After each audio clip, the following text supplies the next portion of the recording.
The hospital cafeteria smelled like burned coffee and antiseptic wipes, a combination that would have made her gag if her stomach wasn't already empty.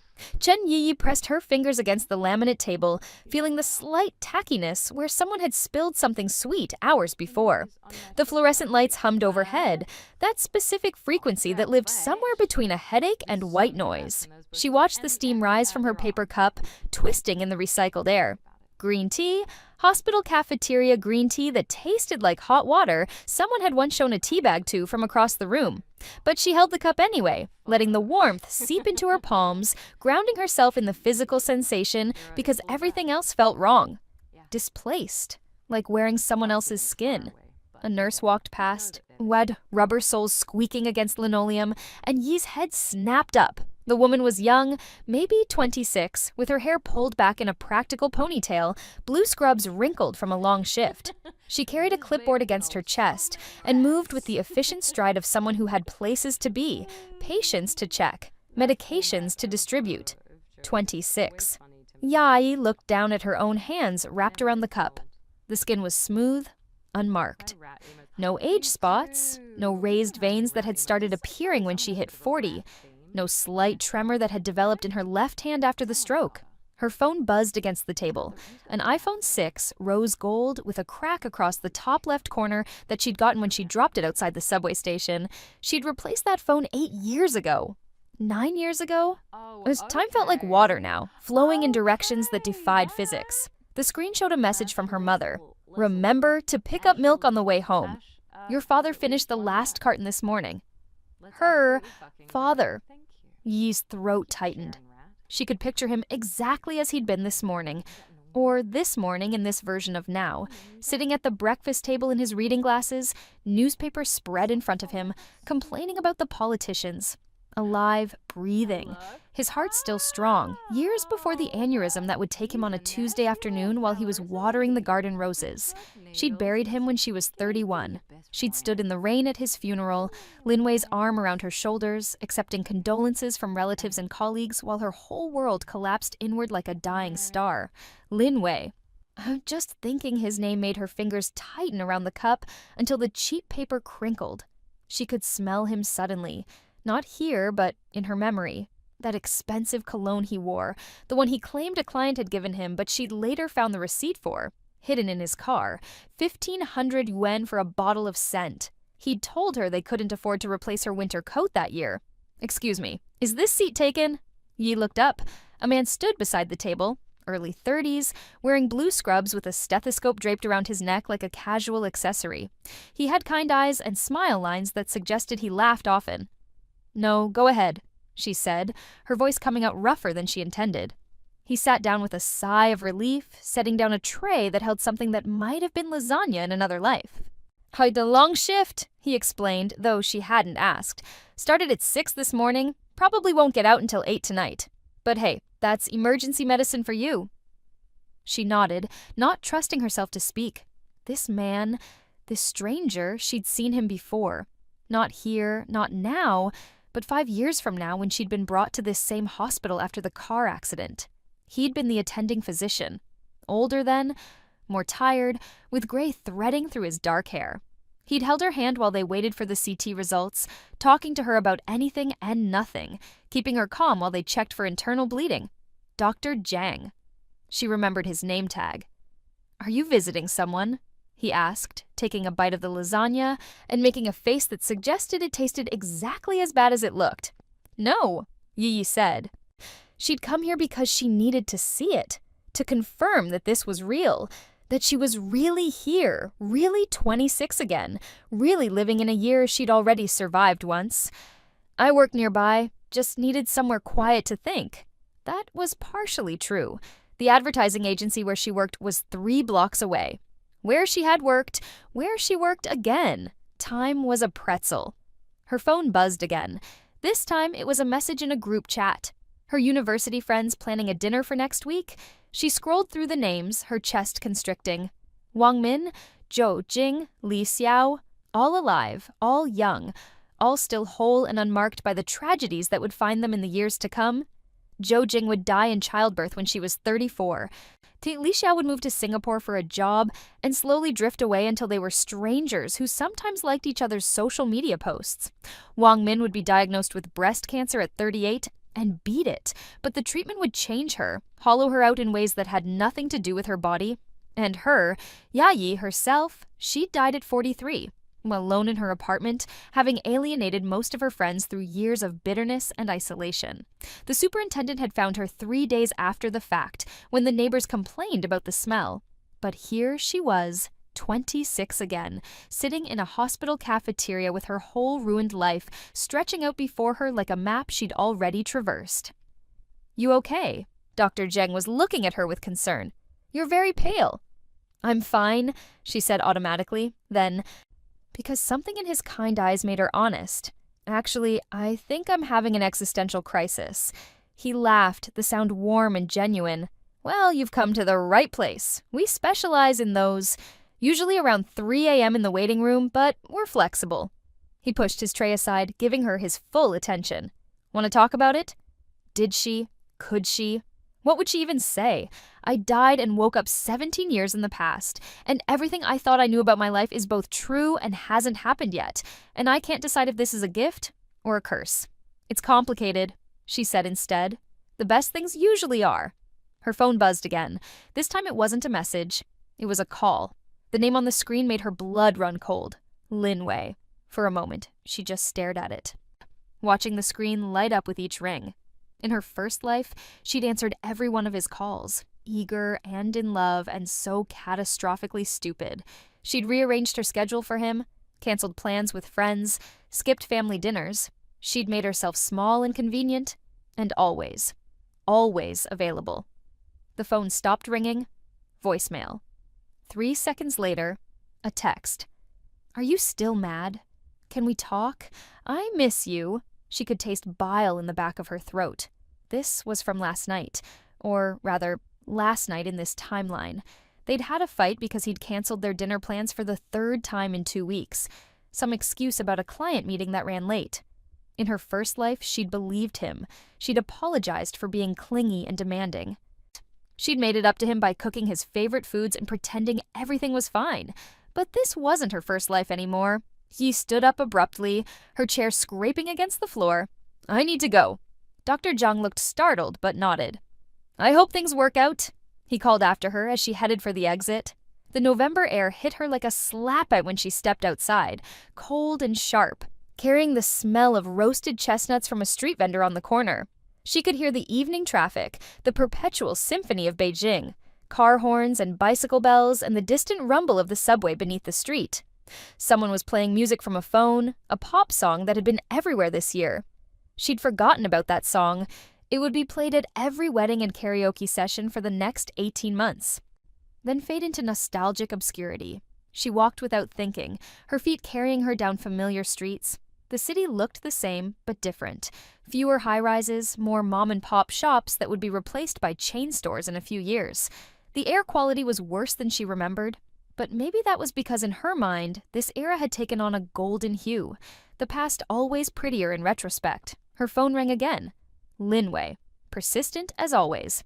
This time she answered. "Finally," he said, and she could hear the smile in his voice. That charming, boyish smile that had first attracted her at a friend's party 7 years ago. 7 years ago in the timeline that no longer existed. Would exist again. God, her head hurt. "I was starting to think you'd blocked me." "I was in a meeting," she lied smoothly. The lies had always come easily with him. She'd spent years lying to herself about who he really was. "Can I see you? I'm at the office, but I can leave early. We could grab dinner, go to that Sichuan place you love." The Sichuan place. He'd proposed to her there in 6 months, getting down on one knee beside their table while the other diners applauded. She'd said yes through happy tears, believing she was the luckiest woman alive. The marriage would last 8 years before the divorce papers arrived via courier while she was at work. Clinical and final, her entire life reduced to legal terminology and asset division. "I can't tonight," Yai said. "I have plans." A pause. In her first life, she'd never said no to him. Never had plans that couldn't be canceled. Plans? With who? There it was. That edge of ownership in his voice. though the possessiveness he disguised as caring.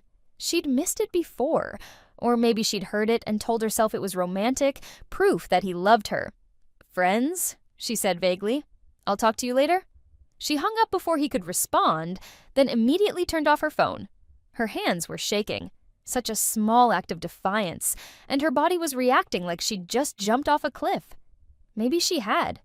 The apartment was exactly as she remembered it. A small one-bedroom in a 6th-floor walk-up, the elevator perpetually broken, the walls thin enough that she could hear her neighbors' arguments and television shows. She'd lived here until she was 29, when Linwei had finally agreed to move in together, to generously suggesting they find something nicer, as long as she paid 2/3 of the rent since she made more money than him. She made more money than him because she worked 80-hour weeks while he took long lunches and left the office at 5 sharp, but she'd never pointed that out. Good girlfriends didn't keep score. The key stuck in the lock the way it always had, requiring a specific jiggle and twist. Inside, the apartment smelled like the jasmine incense her roommate Xiaomei insisted on burning despite Yayi's allergies. The scent hit her like a physical blow. She'd forgotten about this smell, how it had permeated everything she owned until she moved out. "You're home early." Xiaomei appeared from her bedroom, wearing paint-stained overalls and sporting a new streak of blue in her hair. She was an art student, though perpetually broke and perpetually cheerful, supporting herself with freelance design work and the occasional commissioned portrait. "I thought you had dinner with Prince Charming." Prince Charming. That's what Xiaomei had called Lin Wei, always with a slight edge that Yi had attributed to jealousy. But looking at her roommate now, really looking, she could see something else in her expression. Concern. Disapproval, carefully masked as humor. "Cancelled?" Yi said, dropping her bag on the couch. "Again?" "Again." Xiaomei studied her for a long moment, then disappeared into the kitchen. Yi heard the click of the gas stove, the whistle of the kettle being filled. Her roommate returned carrying 2 mugs of tea, real tea this time, the expensive jasmine pearls that Xiaomei's grandmother sent from Hangzhou. They sat on the worn couch, the one they'd bought together from a second-hand market, arguing over the price until the vendor gave up and sold it to them for half his asking price. In 3 years, Xiaomei would move to Shanghai for a job at a gaming company.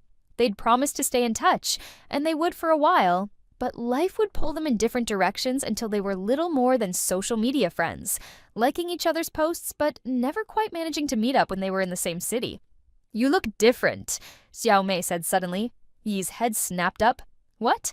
I don't know. Something about your eyes. You look—" She tilted her head, considering. "Older." The tea in Yi's mouth suddenly tasted like ashes.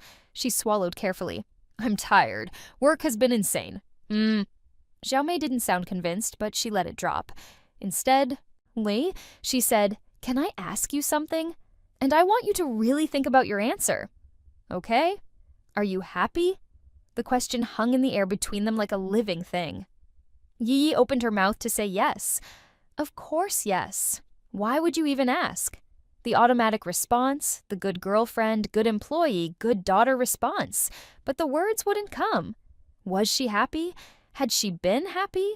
In her first life, she told herself she was happy right up until the moment she wasn't, until she was sitting in a lawyer's office signing divorce papers, until she was standing at her father's grave, until she was alone in her apartment measuring out pills and trying to calculate exactly how many would be enough.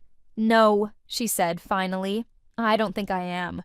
Xiaomei reached over and squeezed her hand. "Thank you for being honest." They sat in silence for a while, drinking their tea, listening to the sounds of the building around them. Someone upstairs was practicing violin. Badly. The couple next door was cooking something with garlic and ginger, the smell seeping through the walls. A dog barked. A child laughed. Life. Messy and chaotic and completely ordinary. Ya's phone, lying face down on the coffee table, vibrated insistently. She knew without looking that it was Lin Wei. He wouldn't give up easily. He never did. Especially when he wanted something. "You don't have to answer," Xiaomei said quietly. "I know." But the phone kept vibrating, kept demanding her attention, and finally, Yi grabbed it and turned it back on. 7 missed calls. 12 texts, each one progressively more worried, more accusatory. "Are you okay?" "Oh, why aren't you answering? Did something happen? This is really unfair. You know I hate when you ignore me. Baby, please. I'm worried. Are you with someone else? I can't believe you're doing this fine. be that way? I'm sorry, I didn't mean that, please call me. The pattern was so familiar it made her teeth ache. The cycle of concern to accusation to guilt to apology, all designed to make her feel responsible for his emotions, obligated to manage his anxiety. She'd fallen for it for years. She'd twisted herself into knots, trying to be what he needed, trying to prove she was loyal and devoted and worthy of his love. Another text came through as she watched. I need to talk to you about something important. Work stuff. I could really use your advice. Work stuff, right. Yi remembered this conversation, or the version of it that had happened in her first life. He'd wanted her to introduce him to her boss, Richard Chen, who had connections throughout the industry. Linwei had been stuck in a mid-level position at a mediocre company, watching former classmates get promoted while he stagnated. He'd blamed bad luck, office politics, anyone but himself. In her first life, she'd set up the meeting. She'd coached Linwei on what to say, how to present himself, which of Richard's projects to reference. She'd essentially written his cover letter and talking points, and when Richard had called 2 weeks later to say he'd recommended Linwei for a position at one of the top firms in the city, she'd been so proud, so happy that she could help the man she loved. He'd gotten the job, his salary had tripled. He'd moved into a luxury apartment in Chaoyang district and started wearing designer suits and going to networking events at expensive hotels. And he'd started coming home later and later, canceling plans, being vague about his schedule. 6 months after he started the new job, he'd met someone at a company party. A woman named Zhang Xiao, 23 years old, daughter of a real estate developer, beautiful and connected, and everything Yi wasn't. The affair had lasted 2 years before Yi found out. She discovered it in the most cliché way possible. A text message that popped up on his phone while he was in the shower. Last night was amazing. Can't wait to see you again. Miss you already. When she'd confronted him, he'd cried. He'd said it meant nothing. That he loved Yi. That he'd made a terrible mistake. He'd promised to end it, to go to counseling, to do whatever it took to save their marriage. She'd believed him. She'd forgiven him. She'd tried so hard to make it work. It had happened again. And again. Different women, same pattern. Each time he promised to change, each time she chose to believe him because the alternative was admitting that she'd wasted years of her life on someone who had never truly valued her. Now, sitting in her old apartment with her young roommate beside her, and 17 years of mistakes stretching out behind and ahead of her, Yi made a decision. She opened her messages and typed, "Let's meet tomorrow." "Lunch? There's a new hot pot place near my office." His response came immediately. "Yes. Thank you, baby. I knew you'd come around. I love you so much." She stared at those words. "I love you," and felt nothing. No warmth, no flutter, nothing but a cold, analytical certainty. "Everything okay?" Xiao Mei asked. Yi looked up and smiled. It felt strange on her face, that smile. Real. "Yeah," she said. "I think it's about to be." The hot pot restaurant was crowded and loud, steam rising from dozens of tables, the air thick with the smell of chili oil and Sichuan peppercorns. Yi sat in a corner booth, watching the door, her phone face down on the table beside her. Linwei arrived 15 minutes late, which was early for him. He was dressed well, too well for a casual lunch, in a crisp button-down and slacks that she knew cost more than he claimed to make in a month. His hair was perfectly styled, and he wore that cologne, the expensive one. He slid into the booth across from her with an apologetic smile. "Sorry, the subway was packed." He'd driven. She could smell the leather car freshener he used, could see the faint tan line on his wrist from where he rested his arm on the window while driving. But she didn't call him on the lie. What was the point? "It's fine," she said. He reached across the table to take her hand. His palm was warm and dry, his fingers long and elegant. Piano player's hands. Her mother had said approvingly when she'd first brought him home, "Good hands for a successful man." "I missed you," he said, and the worst part was that he probably believed it. Linwei was good at believing his own stories, at rewriting reality to cast himself as the hero.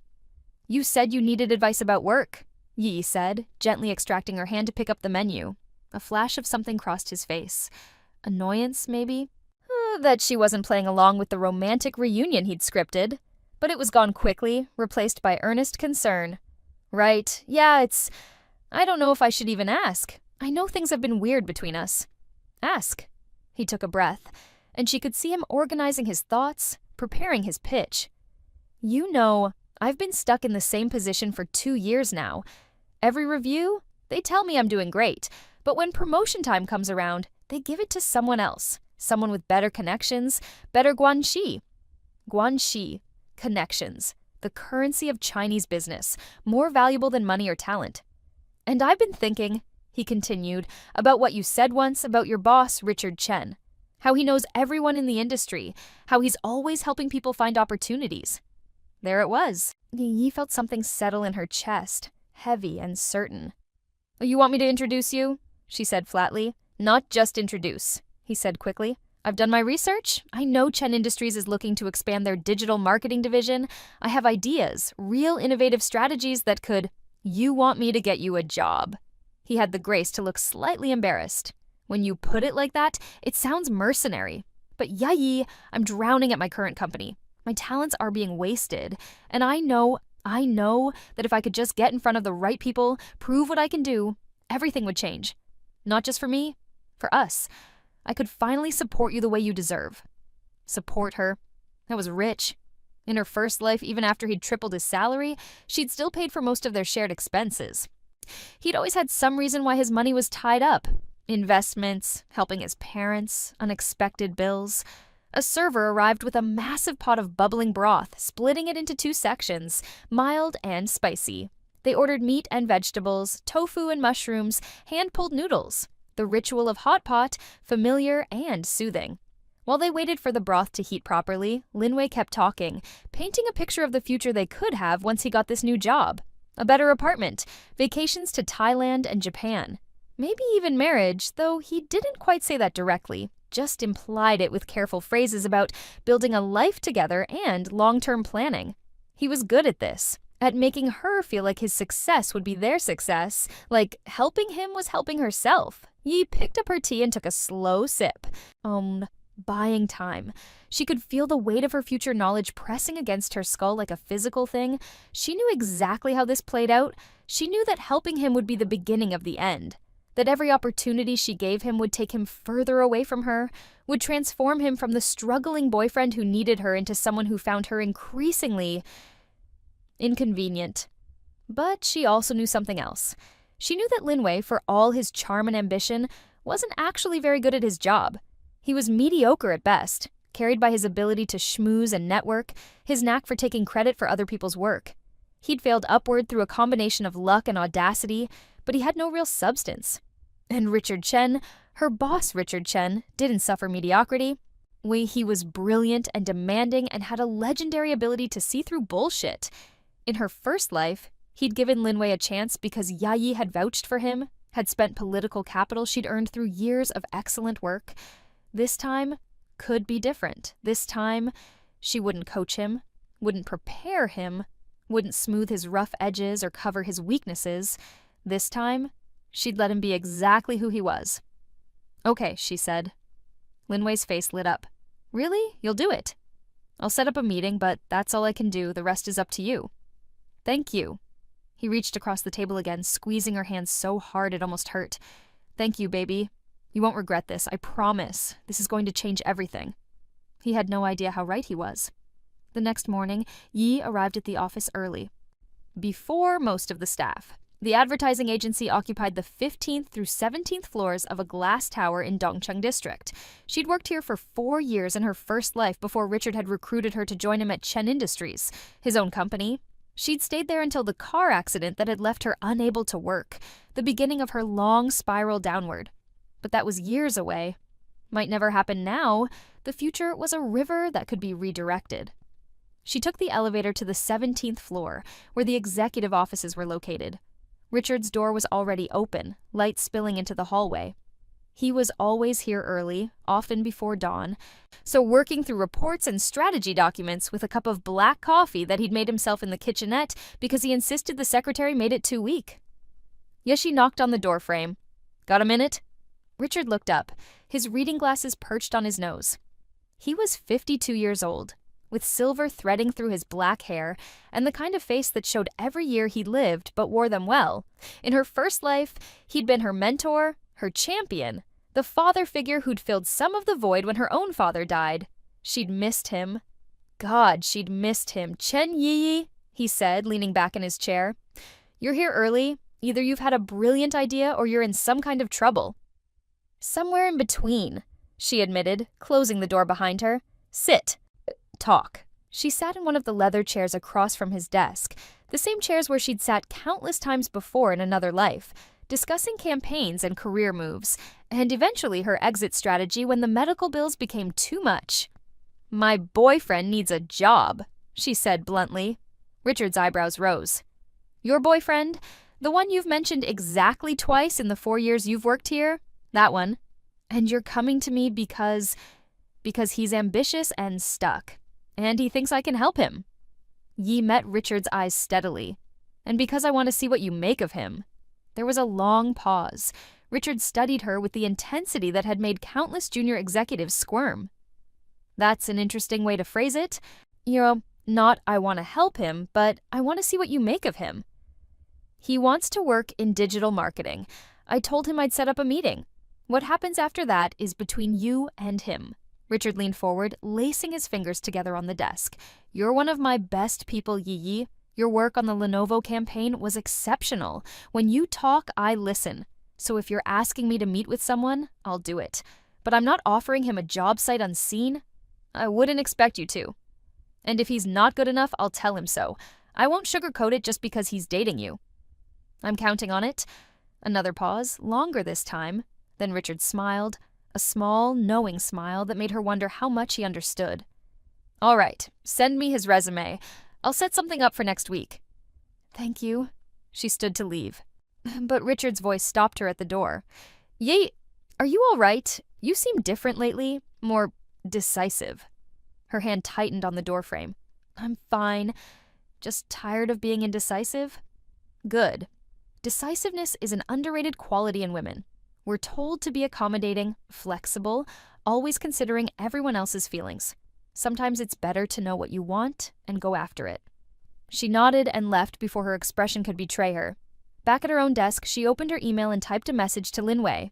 Send me your updated resume. Richard will meet with you next week. His response came in under a minute. OMG, really? Thank you, thank you, thank you. I love you so much. She closed the email without responding and turned to her actual work, a pitch deck for a luxury car brand that needed to be finished by Friday. No, the work was soothing, familiar, numbers and strategies and consumer psychology, problems she could solve with data and creativity, unlike the mess of her personal life. At lunch, she met Wang Min and Li Xiao at a dumpling place they frequented. They were both 26, both single, both convinced they had all the time in the world to figure out their lives.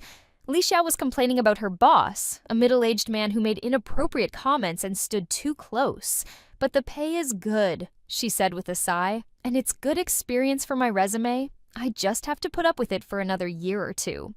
In Yayi's first life, Li Xiao had put up with it for 3 years before finally quitting and moving to Singapore. She'd never reported the harassment, never confronted her boss, just endured it quietly because that's what women did. Report him, Yi said suddenly. Both women looked at her in surprise. What? Li Xiao said. Report him to HR. What he's doing is sexual harassment. It's illegal and it's wrong, and you shouldn't have to put up with it. But nothing. You're talented and hardworking, and any company would be lucky to have you. You don't need to tolerate some middle-aged creep with a power complex just because the pay is good. Yayi leaned forward. Your dignity is worth more than your salary. Wang Min was staring at her. Wow. Tell us how you really feel. I'm serious. We know, Wang Min said. It's just, since when do you give this kind of advice? Usually you're all about keeping your head down and not making waves. Since I died alone and bitter, Yi thought. Since I spent 17 years learning that keeping your head down just means people walk all over you. Since I realized that making waves is sometimes the only way to move forward, she said instead. They finished lunch with Li Xiao promising to think about it, which they all knew meant she wouldn't do anything. But that was okay. Yi couldn't save everyone from their mistakes. She could barely save herself. That evening, Lin Wei called. She answered on the 3rd ring. I'm working on my resume, he said excitedly. I want it to be perfect. Can you look at it before I send it? In her first life, she'd spent hours helping him revise it. highlighting his strengths, minimizing his weaknesses, essentially ghostwriting entire sections. She'd made him look like the perfect candidate. "I'm swamped with work," she said. "Just send it to Richard directly. He prefers authentic resumes anyway." "Oh, okay." He sounded deflated. "I just thought, you know the kind of thing he looks for." "Excellence," Yi said. "He looks for excellence. Everything else is negotiable." After she hung up, she felt a strange mix of guilt and satisfaction. The guilt was familiar. She'd spent years feeling guilty about everything, apologizing for taking up space, for having needs, for existing. The satisfaction was new, or rather, it was old, from before she'd learned to make herself small. She spent the rest of the evening on her laptop, not working on the pitch deck, but researching. She looked up Zhang Xiao, the woman Lin Wei would eventually have an affair with. In this timeline, she was still in university, studying business at Tsinghua, posting photos of her perfect life on social media. Parties and designer bags and exotic vacations funded by her wealthy parents. Yi studied her face, trying to understand what Lin Wei would see in her. She was beautiful, yes. But more than that, she was confident, untouched by failure or disappointment. She moved through the world like someone who'd never been told no, never been made to feel less than. Everything Yi had once been, before life had beaten the brightness out of her. But here, now, 26 again with 17 years of hard-won knowledge, Yi felt something she hadn't felt in decades. Power. Not the power of wealth or beauty or connections, but the power of knowing. Of seeing the board game from above while everyone else was still moving pieces in the dark. She was going to help Lin Wei get that job. She was going to watch him succeed beyond his wildest dreams, and then at exactly the right moment, she was going to make a phone call. The meeting was scheduled for Tuesday at 2 p.m. Yi knew, because Lin Wei had texted her the details 17 times, each message more anxious than the last. What should I wear? Should I bring a portfolio? What if he asks about my weaknesses? Can we do a practice interview? Please help me, I'm freaking out. She responded to exactly one message. Just be yourself. On Tuesday morning, she was in a client meeting when her phone buzzed with a text from reception. Your boyfriend is here to see you. She excused herself and found Lin Wei in the lobby, dressed in a suit that was trying too hard, too shiny, too fitted, too much. He was sweating despite the air conditioning, his hands fidgeting with his leather portfolio. Hey, she said, your meeting isn't for 3 hours. I know, I wanted to see you first. For luck. She walked him to the coffee shop across the street. They sat by the window, watching the lunch crowd hurry past. He ordered an espresso and barely touched it, too nervous to drink. What if he doesn't like me? Lin Wei asked. Then he doesn't like you. But you'll still vouch for me, right? Tell him I'm good at what I do. Yi took a sip of her own coffee, a latte with extra foam the way she liked it. I've already told him you're ambitious and hardworking. The rest is up to you. That's it? That's all you said? What else would I say? He looked hurt. I don't know. Something about how we're together, how you know me better than anyone. Oh, how I'd be a valuable asset to the company. Richard doesn't care who I'm dating. He cares about results. Lin Wei's jaw tightened. I thought you wanted to help me. I set up the meeting. That is helping you. You know what I mean. You're being cold about this. Like you don't even care if I get the job or not. Yi set down her cup carefully. Do you want the job because you're qualified and talented, or because your girlfriend can pull strings for you? That's not fair, isn't it? They sat in tense silence. Outside, a bicycle courier nearly collided with a taxi, both drivers shouting at each other before moving on. Life in Beijing, everyone in a hurry, everyone certain they had the right of way. I should go, Lin Wei said finally. Prepare some more. Good luck, Yi said. He left without kissing her goodbye. She watched him walk away, shoulders hunched, and felt nothing. No guilt, no sympathy, just a calm certainty that this was exactly how it needed to be. She went back to work. At 2:15, her phone rang. Richard. Your boyfriend is in my office, he said without preamble. And he's exactly what I expected. There was something in his tone that made Yi smile. Should I ask what that means? He spent the first 10 minutes name-dropping every executive he's ever met and explaining why his current company doesn't appreciate him. Classic signs of someone who blames everyone else for his lack of advancement. But he's charming. I'll give him that. Good at reading a room, knowing what people want to hear. That's a valuable skill in client relations. It is. I'm going to give him a chance, Richard said, not because of you, but because I'm curious to see if there's any substance beneath the polish. I'm setting up a second interview with the digital marketing team next week. If they like him, we'll talk about a position. Thank you. Don't thank me yet. If he's not good enough, I'll fire him within 3 months. I won't keep dead weight just because he's dating you. I wouldn't want you to. Richard laughed. You know, when you first came to me about this, I thought you were making a mistake, mixing business and personal, but now I'm not so sure. You're up to something, Chen Yiyi. Just trying to see clearly, she said. After work, she met Xiaomei for dinner at a Korean barbecue place. Her roommate showed up with paint in her hair and news that she'd landed a commission for a local restaurant, murals for their new location. It's not much money, Xiaomei said, grilling beef with the focused intensity she brought to everything, but it's exposure, and I get to paint whatever I want as long as it fits the theme. They want something about Beijing, old and new together. That's amazing, Yiyi said, and meant it. You seem happier, Xiaomei observed. Did something happen with Lin Wei? Maybe. I helped him get a job interview. And that makes you happy? Yayi considered the question. Not happy exactly. More like in control. For the first time in a long time, I feel like I'm making choices instead of just reacting to things. Xiaomei studied her across the grill. I'm glad. You've always been so good at helping other people figure out their lives. It's nice to see you focus on your own for once. They ate and talked about art and work and the future. Xiaomei had dreams of opening her own gallery someday, of showcasing emerging artists, of building something meaningful. In Yiyi's first life, those dreams had died slowly, suffocated by student loans and rent and the daily grind of survival. Don't give up on the gallery, Yayi said suddenly. What? Your dream. The gallery. Don't let it become one of those things you talk about doing someday but never actually pursue. You're talented, Xiaomei. Really talented. Don't let the world convince you otherwise. Xiaomei blinked rapidly, her eyes suddenly bright. Where is this coming from? From someone who's made a lot of mistakes and doesn't want to watch you make the same ones. They finished dinner in comfortable silence, the kind of companionship that didn't require constant conversation. Walking home through the November chill, Yi felt something unfamiliar settling into her chest. Contentment.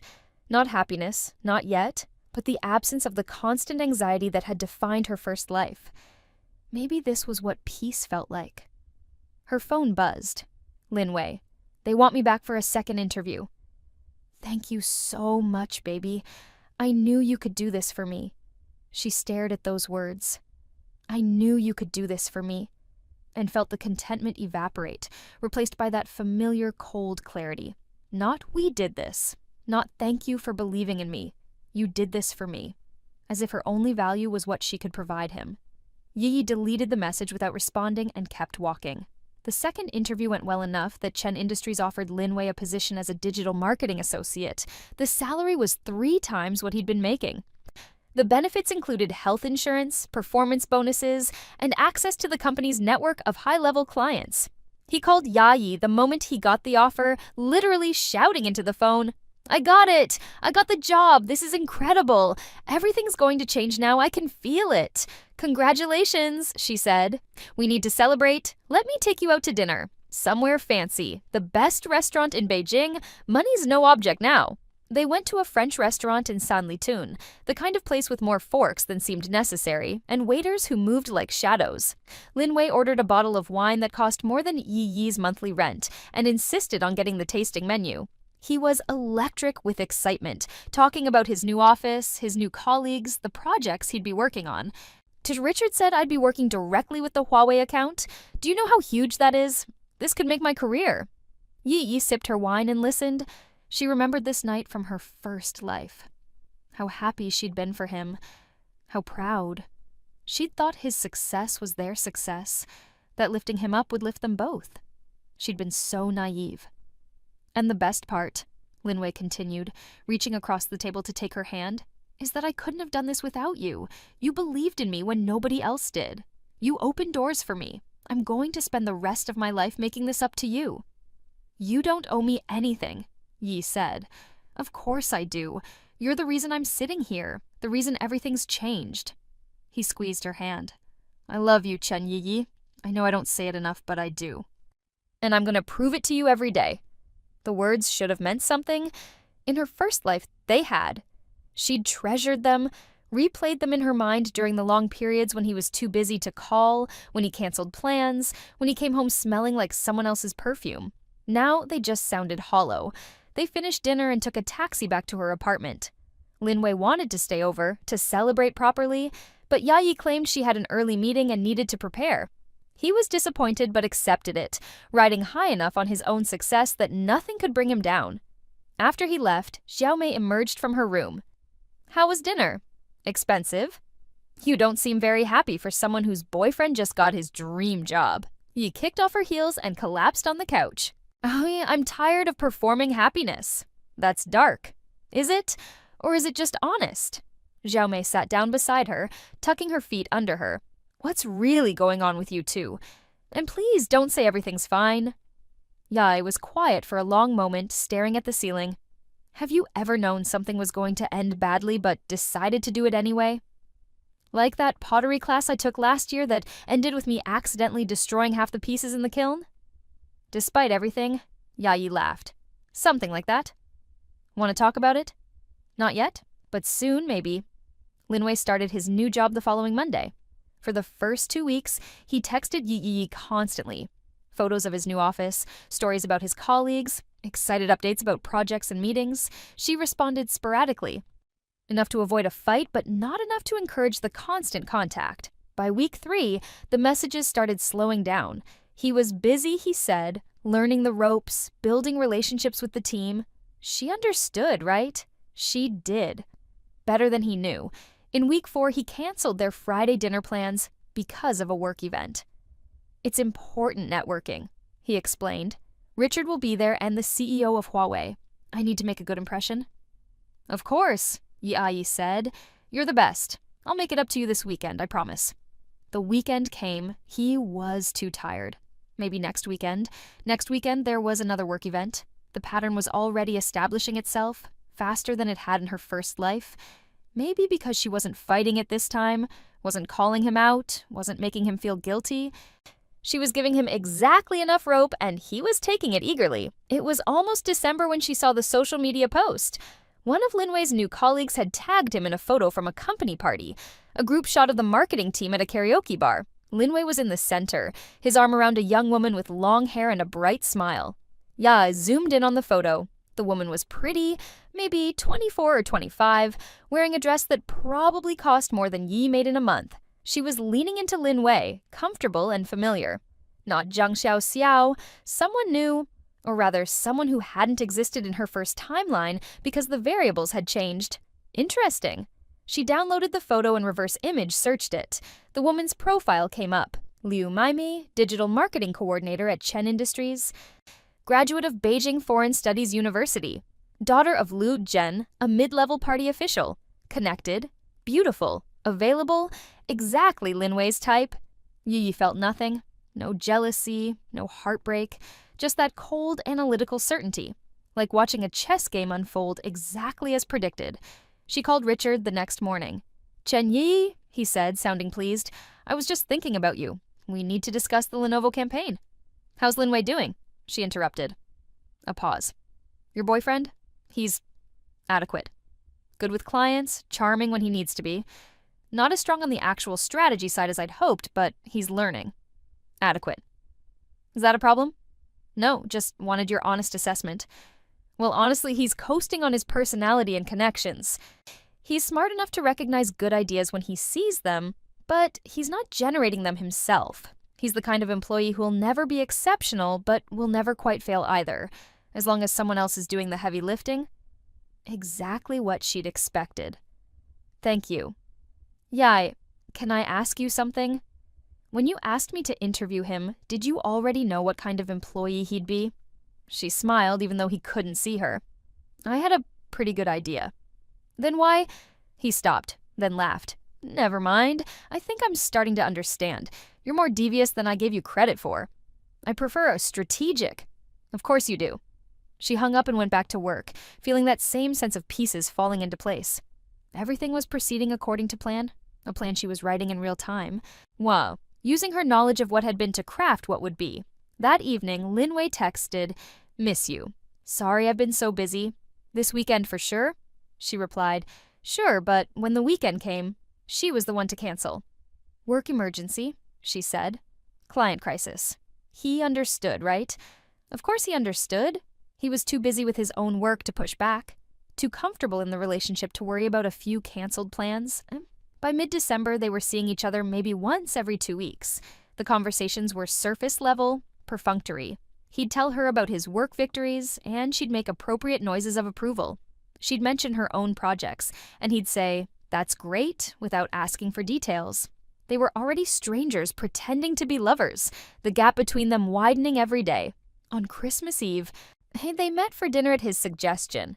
He took her to an Italian place in the business district, expensive but not as showy as the French restaurant had been. He was dressed in one of his new suits, hair perfectly styled, wearing that cologne. "I have something for you," he said after they'd ordered, pulling out a small wrapped box. Ah Yi's heart sank. In her first life, this was when he'd given her a necklace, a delicate gold chain with a jade pendant. She'd worn it every day until the divorce, when she'd thrown it in the Liangma River in a fit of rage and grief. She unwrapped the box slowly. Inside was a bracelet. Silver, elegant, clearly expensive. Not the necklace. The timeline was diverging in small ways. "It's beautiful," she said, because it was. "I wanted to thank you," Lin Wei said, "for everything you've done for me, for believing in me when I didn't believe in myself." The words were right, but there was something performative about them, like he was reciting lines from a script. He was saying what he thought he should say, what would make him look good, what would ensure she remained invested in his success. She put the bracelet on. It was cold against her skin. "You're welcome," she said. They made small talk through dinner. He mentioned the company Christmas party next week, a big event, lots of important people. He said she should come as his date, show her off to his new colleagues. In her first life, she'd gone. She'd worn a red dress and high heels that hurt her feet, and she'd spent the entire evening watching Lin Wei work the room, abandoned in corners while he networked. She'd felt invisible. "I can't," she said. I have family obligations." "Oh," he looked surprised. "I thought maybe you could reschedule. It's kind of important to me. My family is important to me." A flash of annoyance crossed his face. "Right. Of course. Family first." They finished dinner in uncomfortable silence.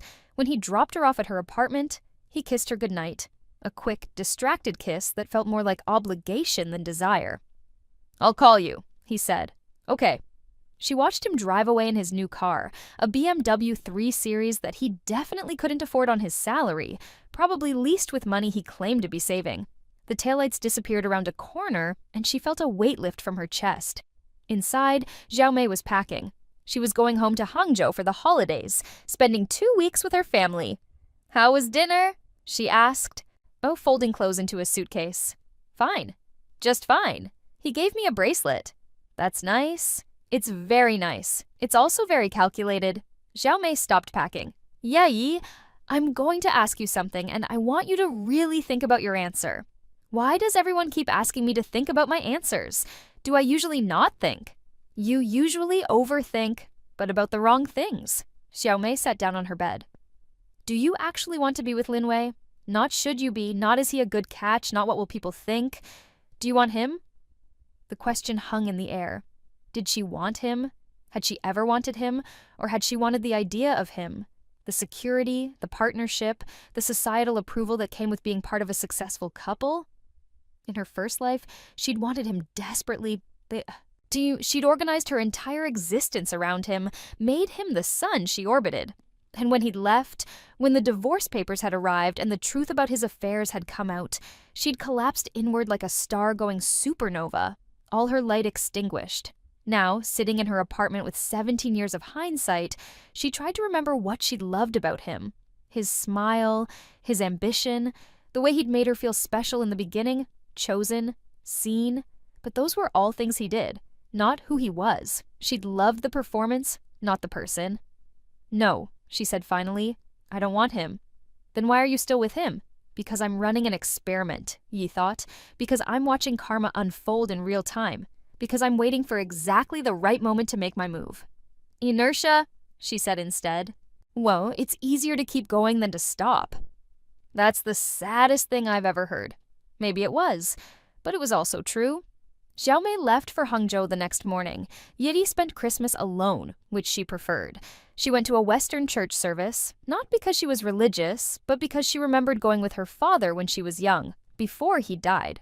The church was in Chaoyang, small and warm, filled with expats and Chinese Christians singing carols in a mix of English and Mandarin. She sat in the back, listening to the music, and thought about forgiveness. That's what this season was supposed to be about, wasn't it? Peace on earth, goodwill toward men, let go of grudges. But she wasn't ready to forgive Lin Wei. Maybe she never would be. Some betrayals were too deep, cut too close to the bone. Her phone buzzed. A message from her mother: "Your father and I are making dumplings. Come home if you're free." She almost said no. In her first life, she'd been too busy with Lin Wei to visit her parents much, always putting him first. They'd been hurt by that, though they'd never said so directly. After her father died, her mother had mentioned it once, gently. "I wish we'd had more time together while he was still here." Yayi stood up in the middle of the sermon and left. Her parents lived in a small apartment near Tiantan Park. The building was old, the elevator slow, but when she knocked on their door and her father answered, alive, healthy, smiling, she had to bite her lip to keep from crying. "Yayi!" He pulled her into a hug. "We didn't expect you. Oh, your mother just mentioned you in passing." "I wanted to surprise you." Her mother appeared from the kitchen, her hands covered in flour. "Did you eat? We have plenty. Come help us make dumplings." They spent the afternoon in the kitchen, the three of them working side by side. Her father rolled out the dough while Yi and her mother filled and pleated the dumplings. They talked about nothing important, neighbors and television shows, and whether the weather would be good for the New Year holiday. Normal. Mundane. Perfect. Watching her father's hands work the dough, strong and capable, Yayi felt a fierce protectiveness rise in her chest. In her first life, she'd been so wrapped up in her own drama with Lin Wei that she'd missed the warning signs of her father's failing health. He'd mentioned headaches, vision problems, but she'd been too distracted to push him to see a doctor. This time would be different. "Dad," she said carefully, "when was your last physical?" "Oh, I don't know, a few years ago." "You should schedule one, just a checkup, make sure everything's working properly." He waved her off. "I'm fine, healthy as an ox. Humor me, please. Just a full panel, heart, blood pressure, cholesterol, everything." Her mother looked at her with surprise. "That's very responsible of you, Yayi." "I just worry about you guys." Her father smiled and ruffled her hair like she was still a child. All right. I'll make an appointment. Happy?" "Yes." They ate the dumplings together, dipping them in vinegar and soy sauce, and Yi tried to memorize every detail, the way her father laughed at her mother's jokes, the pattern on the tablecloth. The specific taste of the dumplings? She'd taken all of this for granted before. She wouldn't make that mistake again. When she left that evening, her parents stood at the door waving goodbye. "Bring Lin Wei next time," her mother called. "We'd like to meet him properly." Yi waved back, but didn't respond. There wouldn't be a next time with Lin Wei. Not if she had anything to say about it. The week between Christmas and New Year passed in a blur. Work was intense. Everyone trying to close out projects before the holiday, clients demanding last-minute changes, deadlines compressing. Yayi threw herself into it, grateful for the distraction. Lin Wei barely texted. When he did, it was brief. "Busy at work? Talk later." She didn't mind. The distance between them felt natural now. Comfortable even. On New Year's Eve, he called. "Hey, the company is throwing a party. Wanna come?" "I have plans with friends." "Oh," a pause. "Okay, I'll see you in the new year then." "See you?" She hung up and stared at her phone. This was it, the official beginning of the end. In her first life, she'd rearranged her plans to go to his work party, desperate to be included in his new life.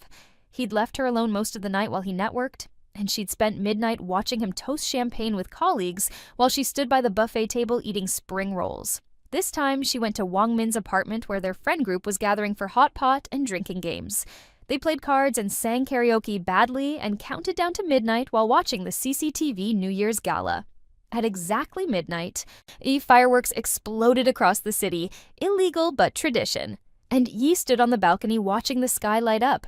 New year, new start, Li Xiao said, coming to stand beside her. Let's hope so. You seem different lately.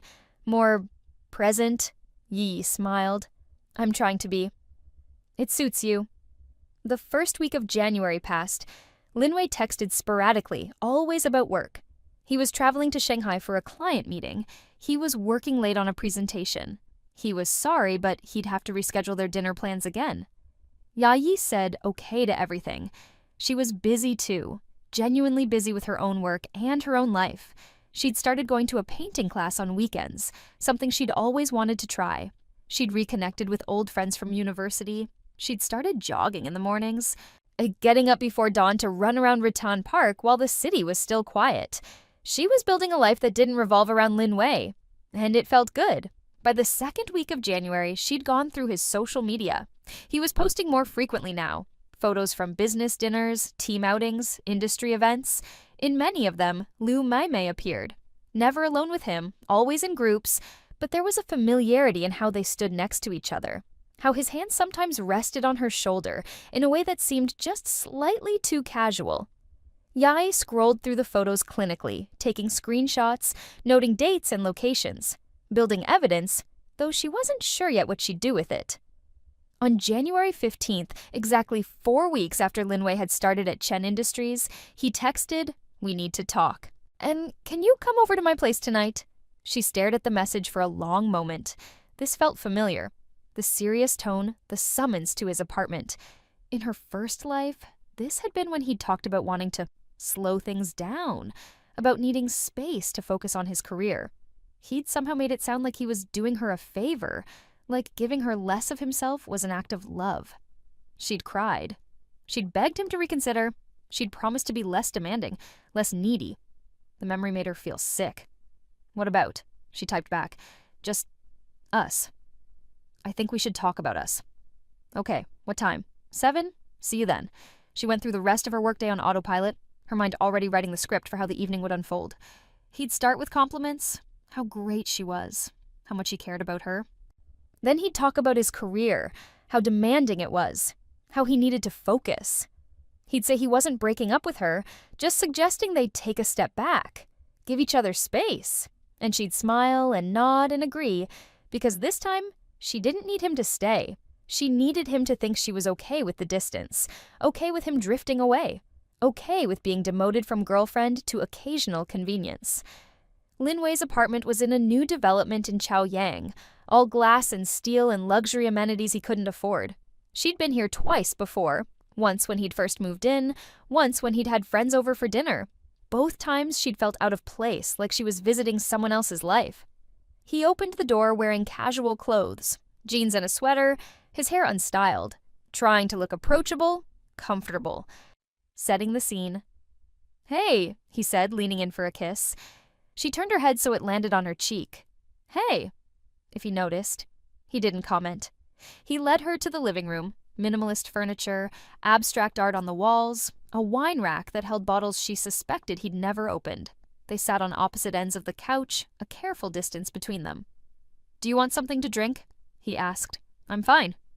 He nodded and laced his fingers together, staring at them like they contained the secrets of the universe. "So, I've been thinking a lot lately, about us, about where we're heading, about what we both want. Okay? And I just feel like, God, this is hard to say." She waited, letting him struggle, let him feel the discomfort of what he was about to do. "I love you," he said finally. "I really do. But this new job, it's so demanding.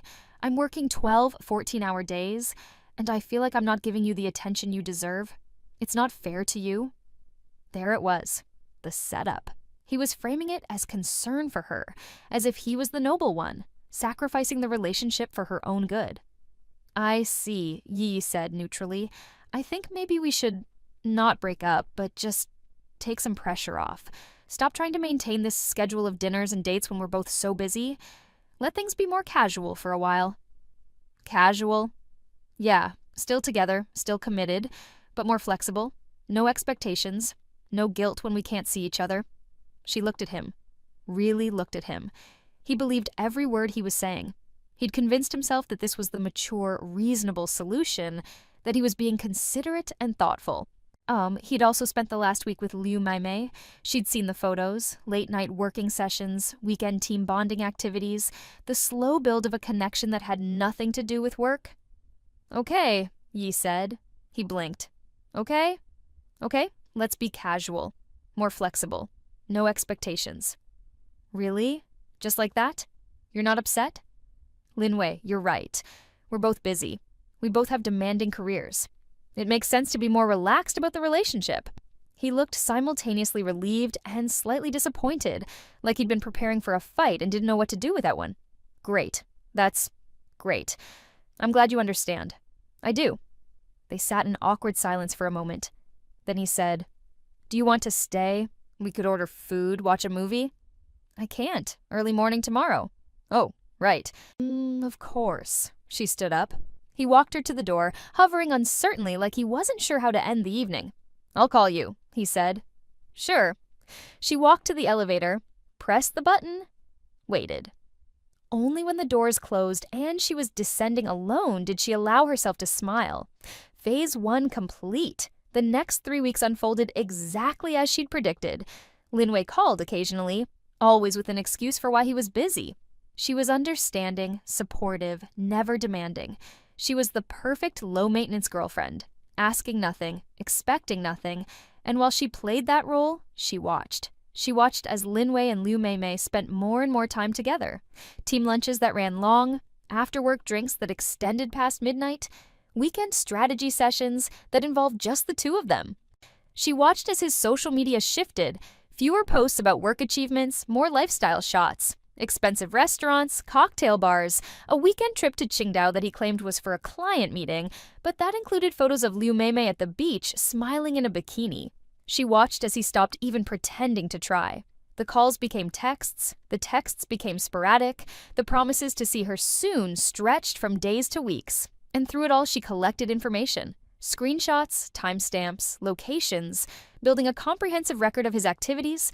At work, Richard called her into his office. Linwei is becoming a problem, he said without preamble. Ya-Yi sat down. How so?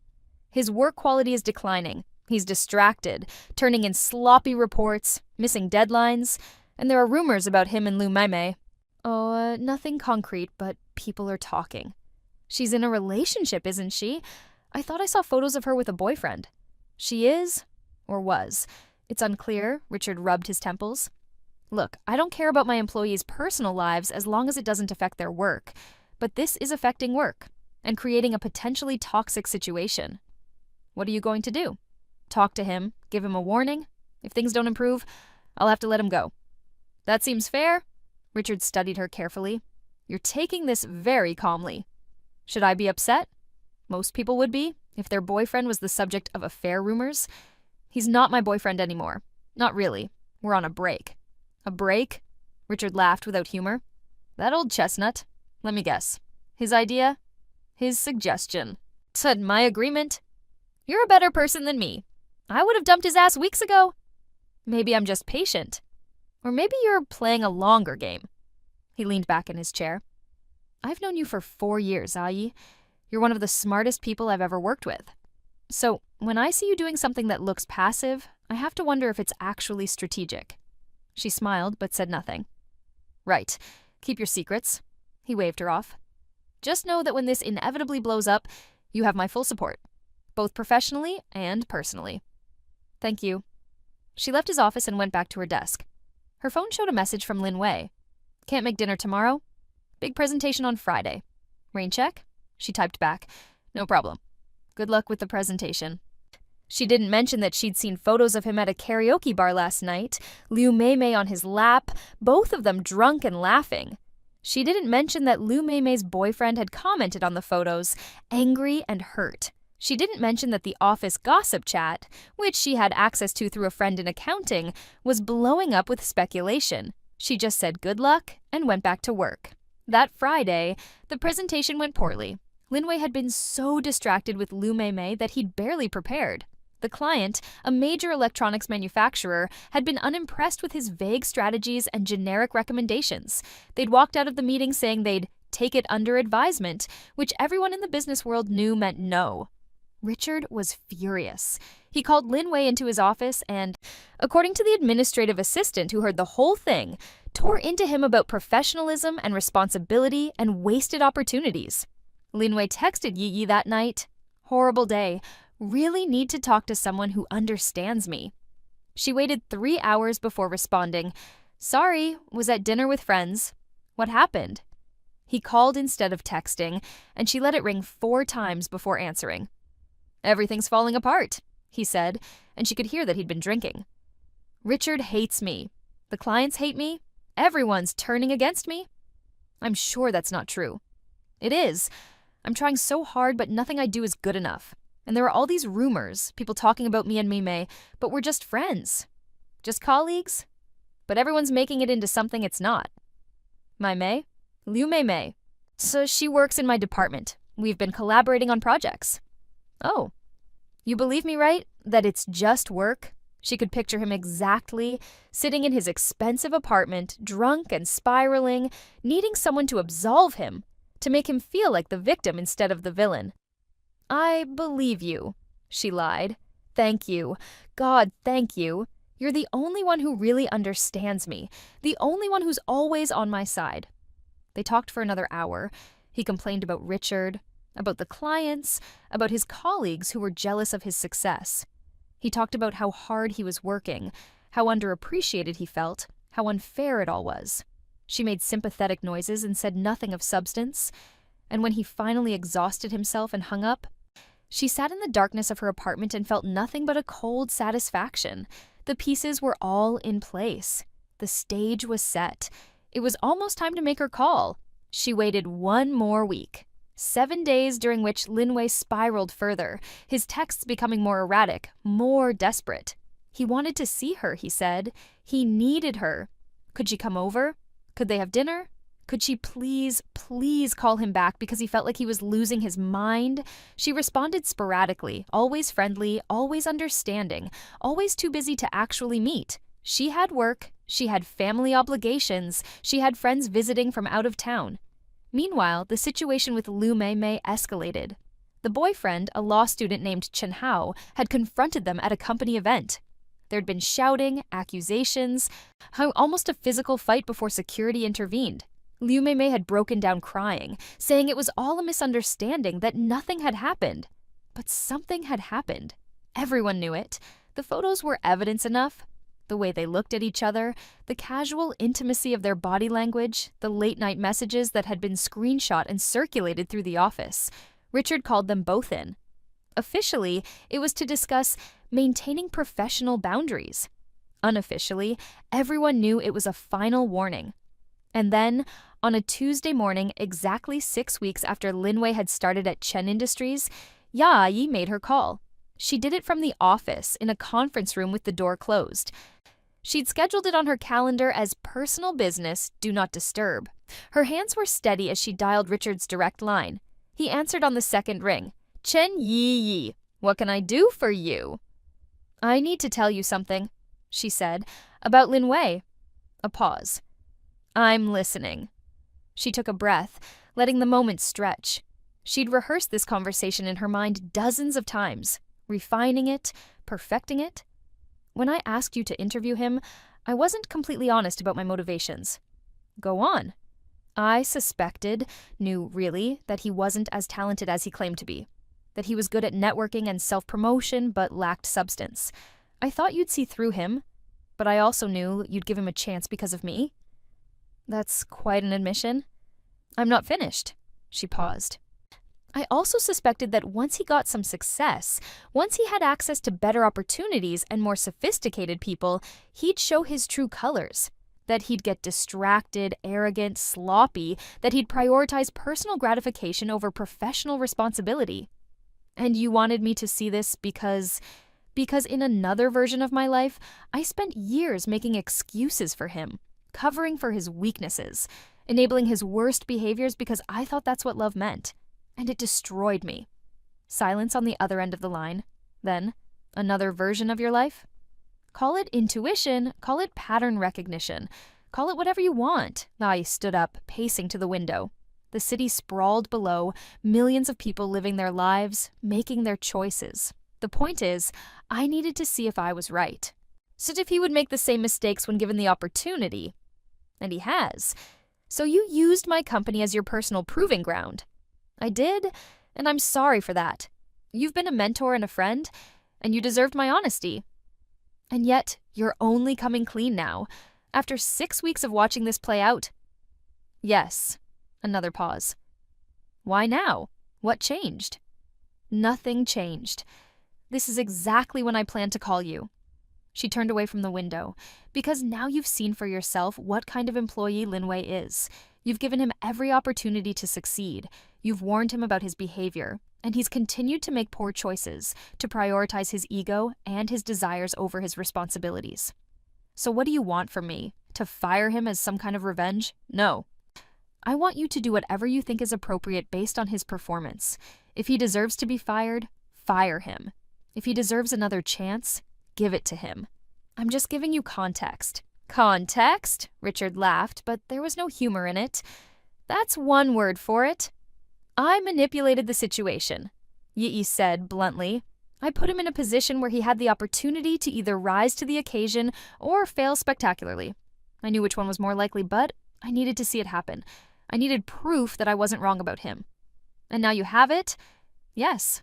And you're done with him. I was done with him 6 weeks ago. I've just been waiting for the right moment to make it official. Another long silence. Then Richard said, You know what the scary thing is? I'm not even angry. I'm impressed. This is the kind of strategic thinking that builds successful companies. Ruthless, maybe, but effective. I didn't do it to be ruthless. I did it to be free. Free of what? The guilt, the what-ifs, the wondering if I'd been too harsh, too judgmental, if maybe I'd given up on someone who deserved another chance. She sat back down, suddenly tired. This way, I know I have proof, and when I walk away, I can do it without looking back. Have you told him yet about any of this? No, that comes next. When? Tonight, probably. He's been texting me constantly, begging to see me. I think it's time to put him out of his misery. You're cold, Chen Yi. I never noticed that before. I'm not cold. I'm just done being warm to people who drain my heat. Richard laughed again, and this time it sounded genuine. All right, well, for what it's worth, Linwei's performance review is next week. Based on his recent track record, I'll be recommending we part ways. Not because of this conversation, but because he's not meeting the standards we require. That's fair. Is it? I'm still not sure about any of this. But I respect that you were honest with me, even if it took you a while to get there. Thank you.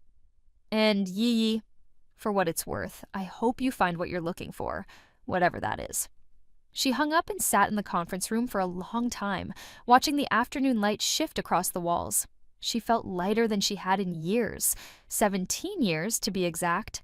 Like she'd set down a burden she'd been carrying so long she'd forgotten it wasn't part of her body. Her phone buzzed. Linwei. Please, I really need to see you. Tonight, I'll come to you.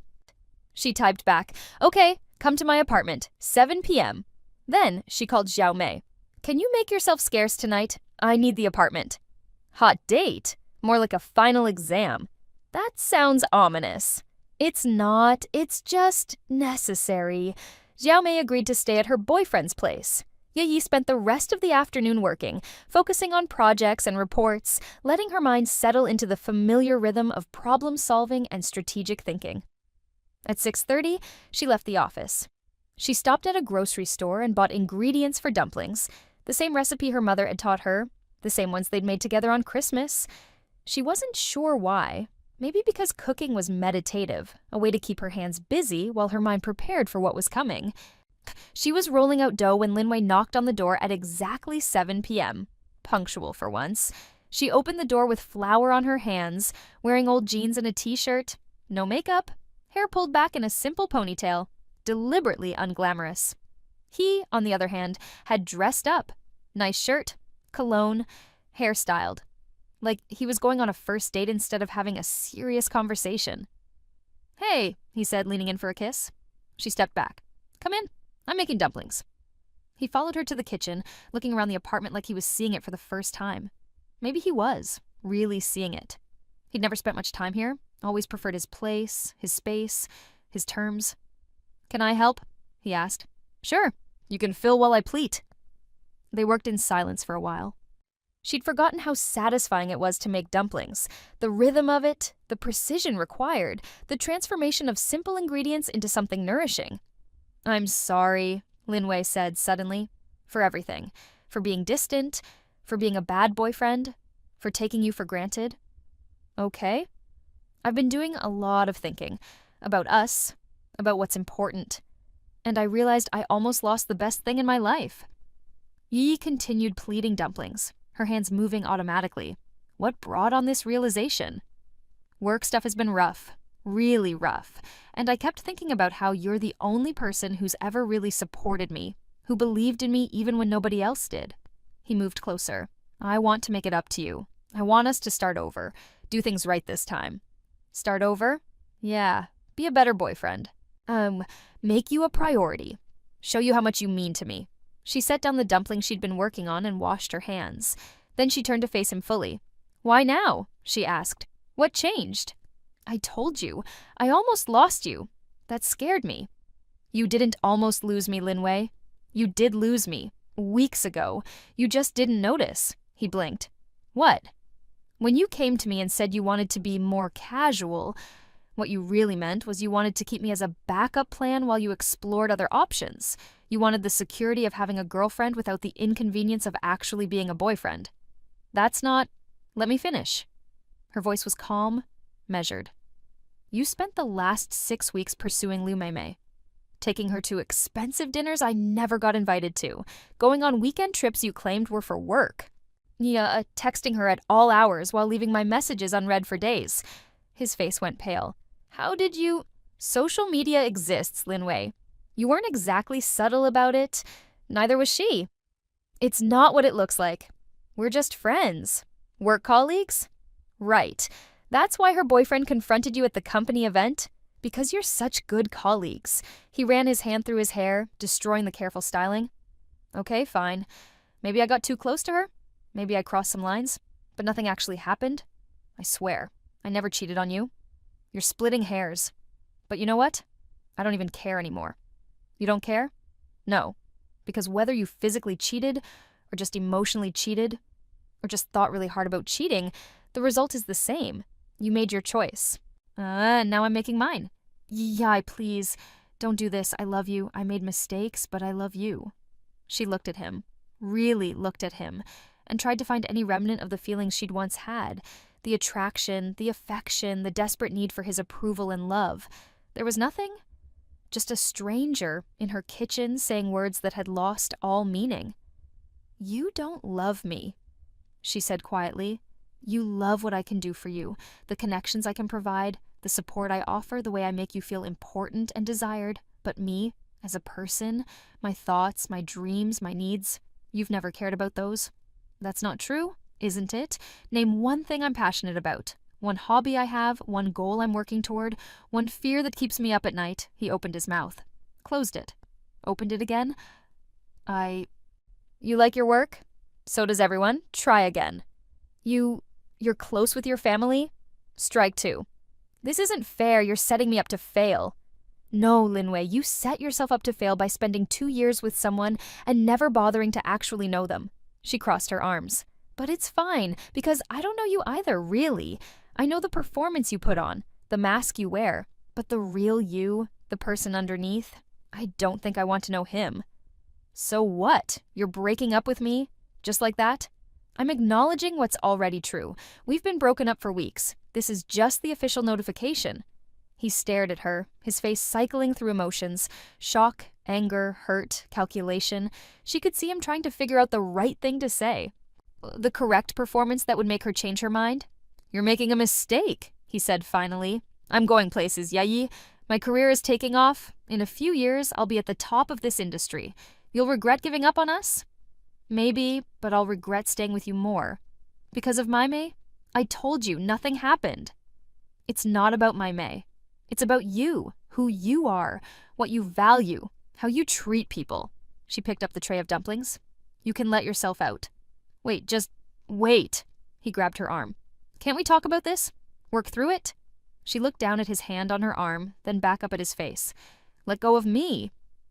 Let go. He released her, and she carried the dumplings to the stove, dropping them into boiling water one by one. She could feel him standing behind her, breathing hard, so trying to figure out his next move. You're going to regret this, he said, his voice tight with barely controlled anger. I helped you get where you are. I supported your career.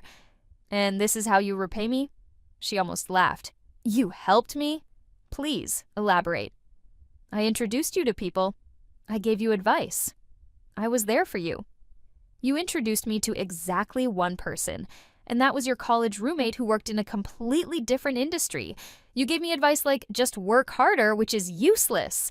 And you were there for me only when it was convenient, only when it made you look good. That's bullshit, is it? Name one time you sacrificed something important to you for my sake. One time you put my needs above your own. Silence. Right, she stirred the dumplings. You can't, because it never happened. And that's fine, that's who you are, but I'm done pretending it's enough. You're cold, he said. You know that? You're a cold, calculating bitch who never really loved me. And there it was. The real Lin Wei, the one who lurked beneath the charming exterior, the one who turned vicious when he didn't get his way, who lashed out with words designed to hurt. In her first life, this would have destroyed her. She would have internalized it, believed it, spent years thinking maybe he was right, maybe she was the problem. Now she just felt tired. If that's what you need to believe to make yourself feel better, go ahead, she said. But we're done. Please leave. You'll be sorry. When I'm successful and happy with someone better than you, you'll realize what you gave up. I hope you're right. I hope you do find happiness. I genuinely do. She met his eyes. But it won't be with me, and it won't be my loss. He stood there for another moment, and she could see him struggling, wanting to say something cutting, wanting the last word, wanting to hurt her the way she'd hurt him. But she was done giving him that power. Goodbye, Lin Wei. He left. The door slammed behind him hard enough to rattle the windows.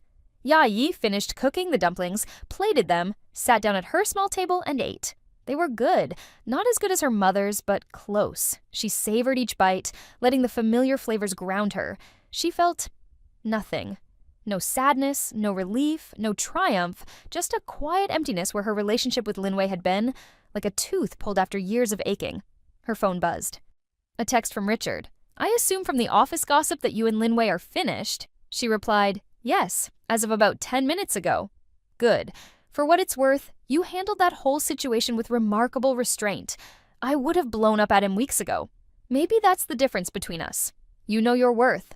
I had to prove mine. You don't have to prove anything to anyone, least of all him.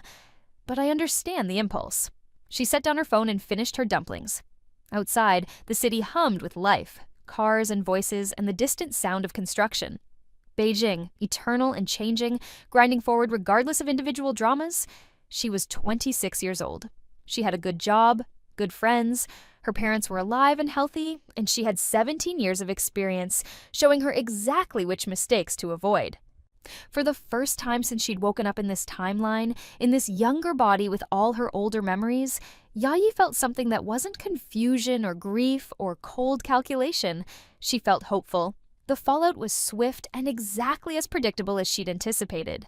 Lin Wei's performance review happened the following week.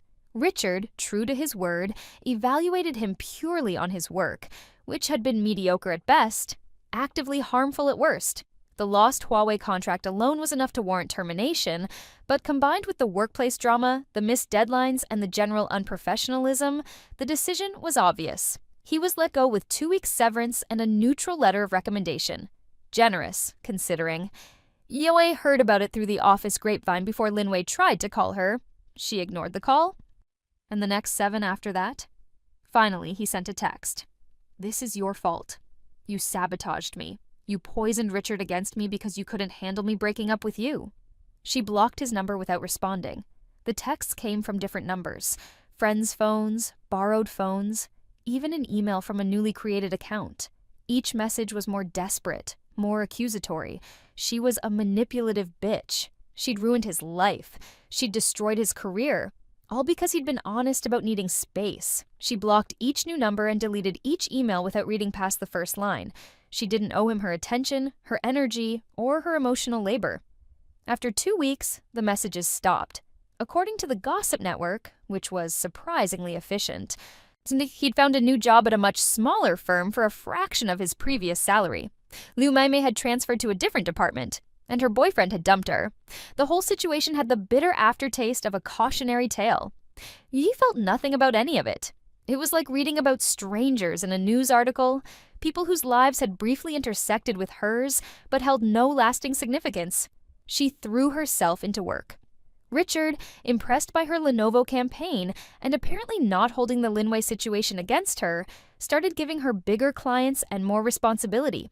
She worked long hours, but unlike in her first life where the work had been an escape from a miserable relationship, now it was genuinely fulfilling. She was good at what she did. She was building something. In March, her father went for his physical. The doctor found an aneurysm. Small, asymptomatic, but there. Exactly the kind of thing that would have killed him in 5 years if left untreated. They scheduled surgery for April.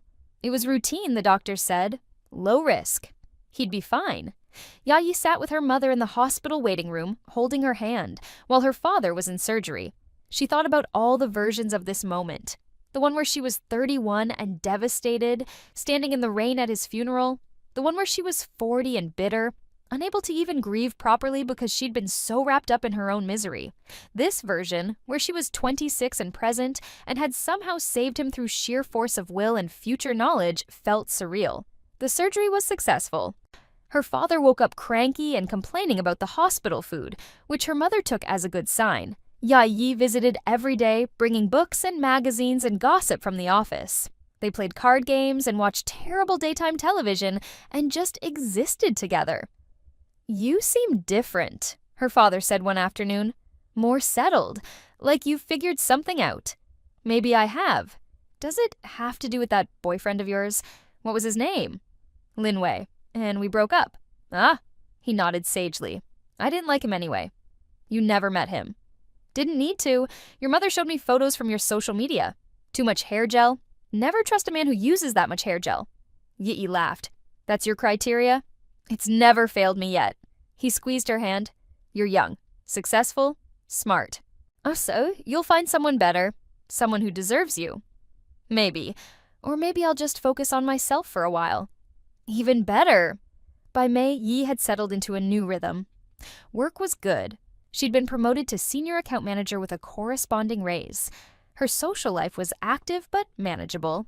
Dinners with friends, weekend trips to nearby cities, the occasional date that went nowhere, and that was fine. She'd started painting regularly, and while she had no illusions about becoming a great artist, she enjoyed the process. The meditative quality of mixing colors, applying brush strokes, creating something from nothing. Xiaomei, inspired by Yi's encouragement, had started seriously pursuing her gallery dream. She'd found a potential investor, was scouting locations, was actually making it happen. "Yi, you changed something in me that night," she told Yi over drinks. "When you told me not to give up, I don't know what specifically, but something shifted." Yi smiled. Maybe she couldn't save everyone from their mistakes, but she could nudge them in better directions, plant seeds that might grow into different outcomes. One afternoon in June, she was at a coffee shop working on a presentation when someone sat down at her table. "Excuse me, is this seat taken?" She looked up. Dr. Zhang, the emergency room doctor from the hospital cafeteria where this whole strange journey had started. He looked exactly the same as he had that day, kind eyes and smile lines. "No, go ahead," she said. He sat down with a sigh of relief. "Thanks, this place is packed. I don't know why I came here on my lunch break instead of the hospital cafeteria, but I guess I was craving real coffee." "The hospital coffee is terrible," Yi agreed. "You said that last time too." He smiled. "We met there, remember? You were having an existential crisis." "I remember." She closed her laptop. "Are you stalking me, doctor?" "Zhang. And no, I work at the hospital across the street. I come here sometimes when I need to escape." "Escape from what?" "The weight of knowing that every decision I make could save or end a life. The exhaustion of 16-hour shifts, the bureaucracy of hospital administration." He took a sip of his coffee. You know, light stuff. She laughed. That does sound heavy. What about you? Did you resolve your existential crisis? I'm working on it. Good. It's a process, not a destination. They talked for his entire lunch break. About nothing important, about everything. He was easy to talk to, genuinely interested in what she had to say, funny in a dry way that made her actually laugh instead of just being polite. When he left to go back to his shift, he paused at the door. I'm here most Thursdays around this time. If you ever want to talk about existential crises or terrible hospital coffee or anything else, maybe I will. She watched him leave, then sat with her cooling latte, thinking. In her first life, she'd been so focused on finding a partner, on filling that void, that she'd overlooked or undervalued so many things. Friendships, passions, her own company. She'd made herself incomplete so that someone else could complete her. And when they'd failed to do so, because no one could, because that's not how humans work, she'd spiraled. Now, sitting in a coffee shop in June 2014, with her whole life stretching before her, Yae felt complete already. Not finished, but whole. She had work she loved, friends who valued her, parents who were alive and healthy, and the hard-won wisdom of someone who'd lived through their mistakes once already. She didn't need Dr. Jung or anyone else to complete her. But maybe, just maybe, she could enjoy someone's company without needing them to save her. By the end of summer, Yae had fallen into an easy pattern with Dr. Jung, whose first name was Ming, she'd learned. Thursday afternoon coffee had become a regular thing, sometimes extending to Friday night dinners when their schedules aligned.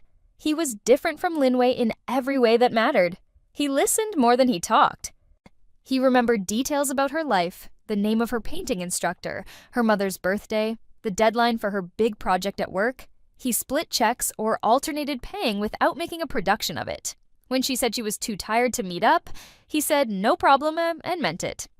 He wasn't perfect. He was terrible at responding to texts, his apartment was a disaster, and he had a tendency to launch into detailed medical explanations that lost her after about 30 seconds. But he was genuine, kind, present. And she liked him, not with the desperate, consuming need she'd felt for Linwei, but with a calm certainty that he was someone worth knowing. They were having dinner at a dumpling place in September when he said, "Can I ask you something personal?" "Sure." "What happened to your boyfriend?" The one you were with when we first met?" She took a sip of tea, considering her answer. "We broke up. It wasn't working." "I'm sorry." "Don't be. It needed to happen." But it still must have been hard. It was necessary. Sometimes those are the same thing. Sometimes they're not. She met his eyes. "Do you really want to hear about my ex?" "I want to hear about you. Your ex is part of that story, but he's not the interesting part." That made her smile. "What's the interesting part?" "You. The way you approach everything with this kind of quiet intensity. Like you're constantly analyzing and recalibrating. Always 3 steps ahead of everyone else." "That sounds exhausting." "It is," he said. "I recognize it because I do the same thing. Occupational hazard of making life or death decisions. You start thinking about everything in terms of outcomes and probabilities." "And what's the probability of this?" she asked, gesturing between them. "This?" "Whatever this is. Friendship, or heading towards something else, or just 2 people who happen to like the same coffee shop." He considered the question seriously. "I'd like it to be something else, but only if you want that too. I'm not in a hurry." "Neither am I." "Good. Then we can take our time figuring out what this becomes." They left it at that. Undefined and comfortable. A relationship in formation without pressure or expectations. In October, Richard called Yi into his office. "I have a proposition for you." "I'm listening." "I'm leaving the agency to focus full-time on Chen Industries. We're expanding faster than I expected. Oh, and I need people I trust in key positions." He leaned forward. "I want you to come with me. Head of strategy, significant raise, equity stake, the works." Yae blinked.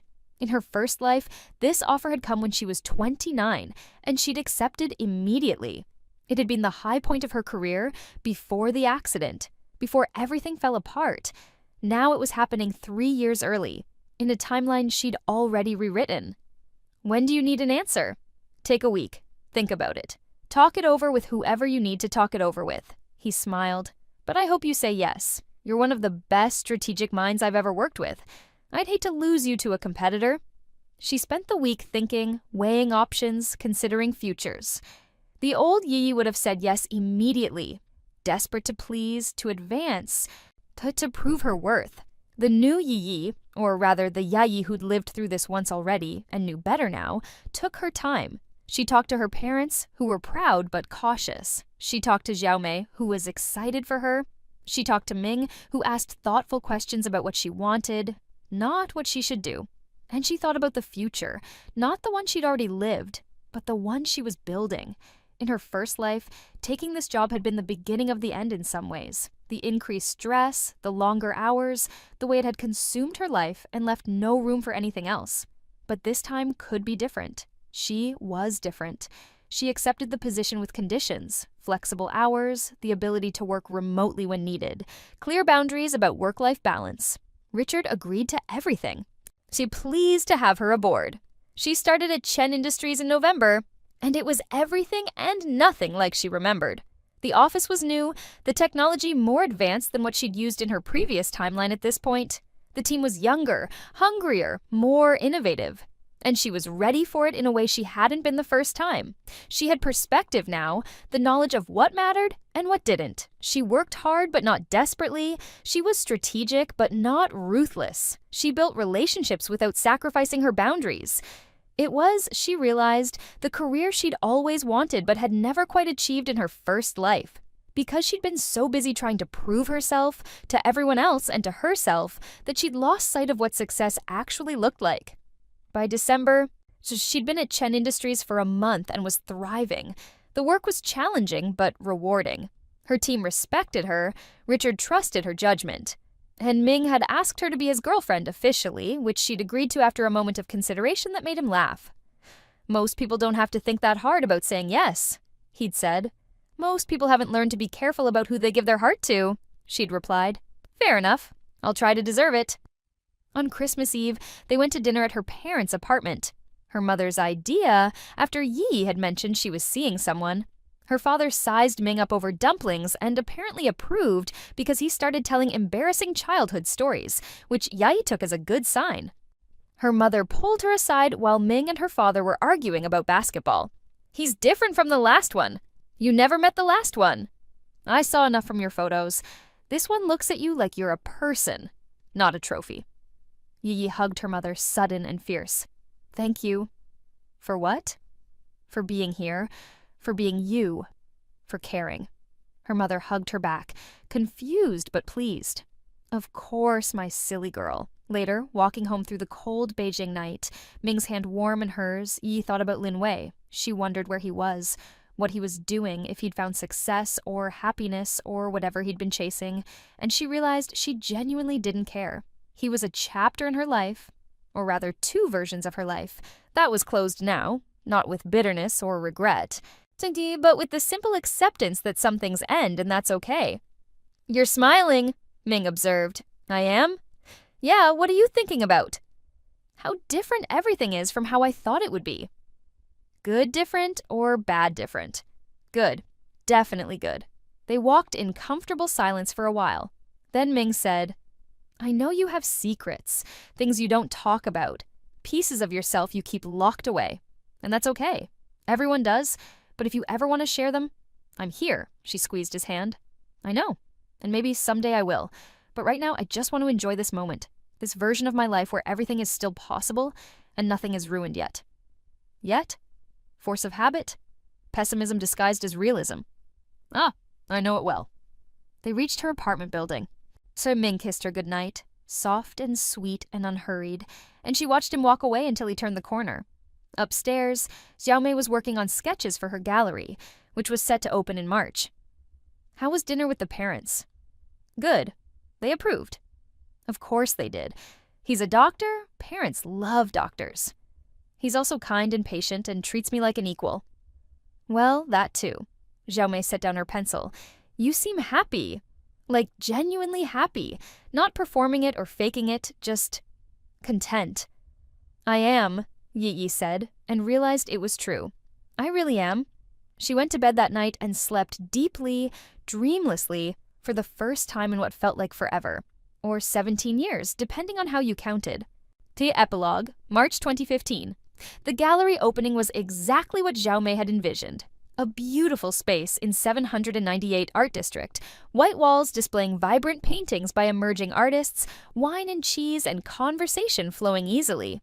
Yayi stood by one of Xiao Mei's pieces, a massive canvas that somehow captured both the ancient and modern aspects of Beijing, and felt proud. This hadn't happened in her first life. In that timeline, Xiao Mei's dreams had died slowly, suffocated by debt and doubt. But here, now, she'd made it happen. She'd taken a risk, and it was paying off. Ming appeared at Yi Yi's elbow with 2 glasses of wine. "Your roommate is talented." "She really is. Have you thought about my question?" He'd asked her last week if she wanted to move in with him. His apartment was bigger, closer to both their jobs. And he'd said he was tired of splitting time between 2 places. In her first life, moving in with Lin Wei had been a mistake. A slow erosion of her independence, a gradual loss of self. But Ming wasn't Lin Wei. Ming was someone who did his own dishes and respected her boundaries, and understood that sharing space didn't mean losing yourself. "I have," she said. "And yes, but with conditions." "Name them." "I need my own space, a room that's just mine, where I can paint and think and be alone when I need to be." "Done. Anything else?" "We split everything equally. Rent, utilities, food. I'm not being supported or taken care of. We're partners." "Of course. And if it doesn't work out, we talk about it like adults instead of letting resentment build." He smiled. "No, you've really thought this through." "I've learned to." "From the ex?" "From life." He kissed her temple. "Then yes to all your conditions. We're partners." Across the gallery, Xiao Mei was giving a speech about art and community and taking risks.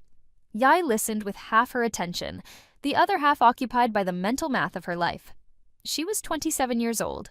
She had a job she loved, a relationship that felt healthy and reciprocal, friends who supported her, parents who were alive and thriving.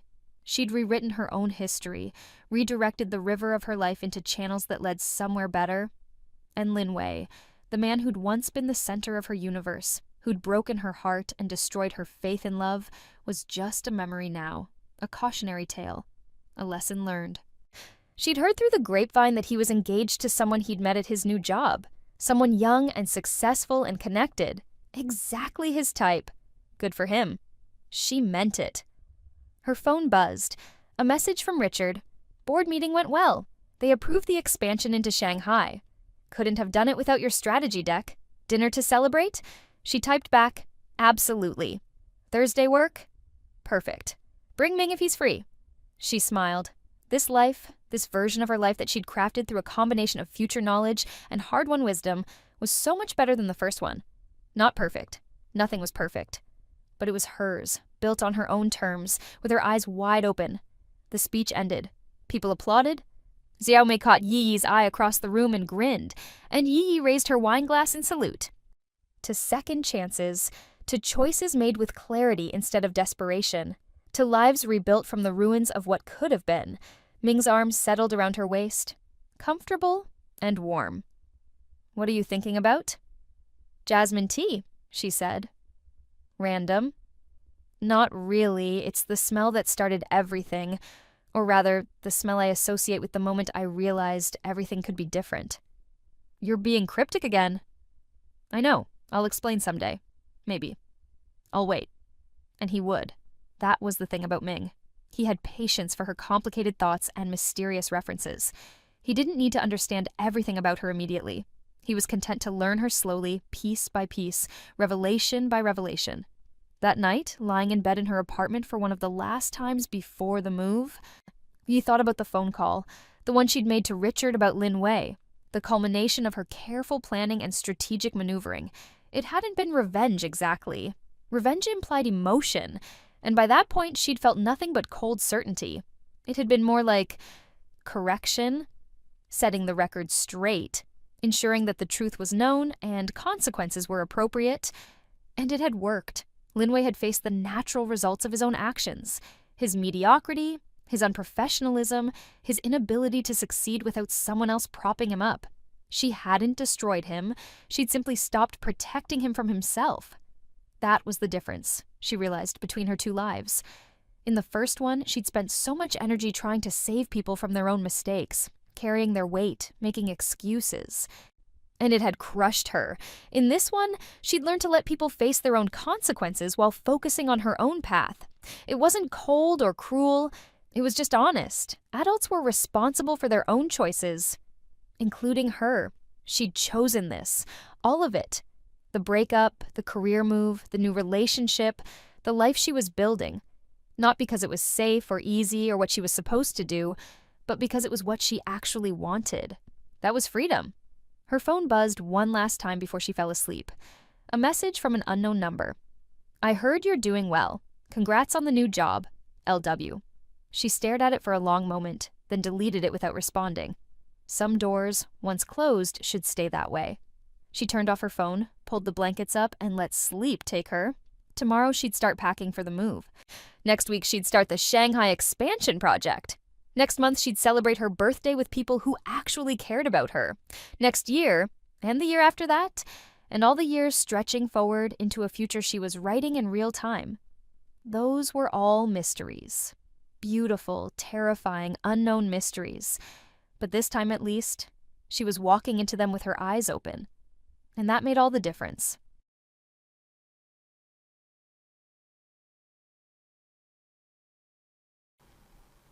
Hello.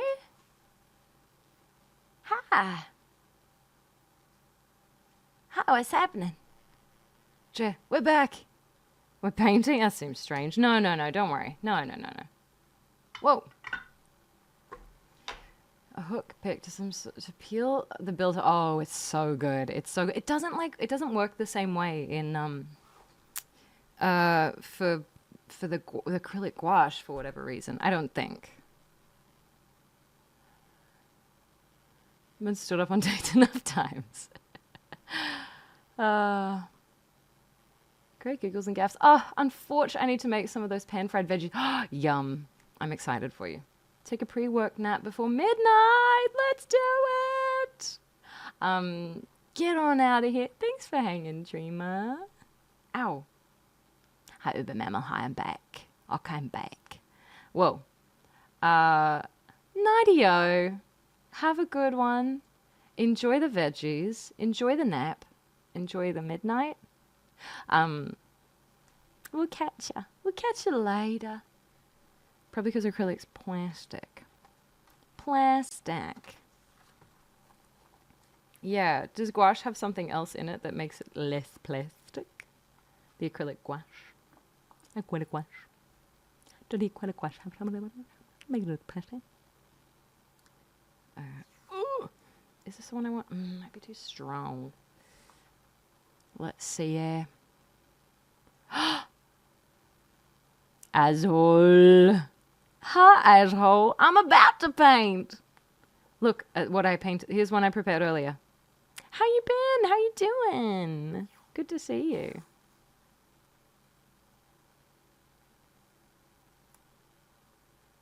Okay.